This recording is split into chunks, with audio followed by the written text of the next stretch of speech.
భాగ్యనగరంలో కల్తీ దందా కోరలు చేస్తోంది. సామాన్య ప్రజల ఆరోగ్యాన్ని పణంగా పెట్టి కాసుల కోసం కక్కుర్తి పడుతున్న కేటుగాళ్ల గుట్టును గోల్కొండ టాస్క్ ఫోర్స్ పోలీసులు రట్టు చేశారు. తాజాగా గోషామహల్ పరిధిలో జరిగిన దాడుల్లో విస్తుపోయే నిజాలు వెలుగులోకి వచ్చాయి.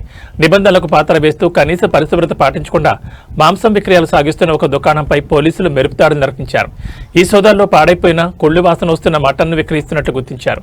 మరీ ముఖ్యంగా ఉత్తరప్రదేశ్ రాష్ట్రం నుంచి మేకలు, గొర్రెల తలలు, కాళ్లను భారీగా దిగుమతి చేసుకుని వాటిని ఏమాత్రం శుభ్రత లేని ప్రదేశాల్లో నిల్వ ఉంచుతున్నట్లు పోలీసులు నిర్ధారించారు.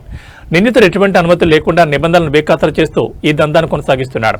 ఈ కుళ్లిన మాంసం హోటళ్లకు వెళుతోందా లేక నేరుగా ప్రజలకు విక్రయిస్తున్నారా అనే కోణంలో పోలీసులు విచారణ వేగవంతం చేశారు.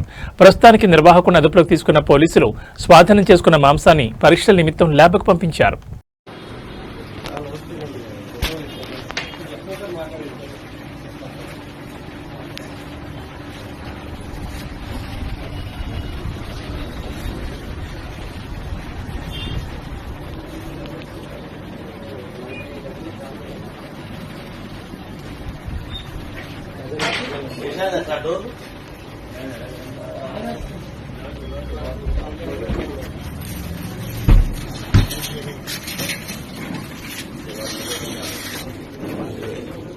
Very damaged.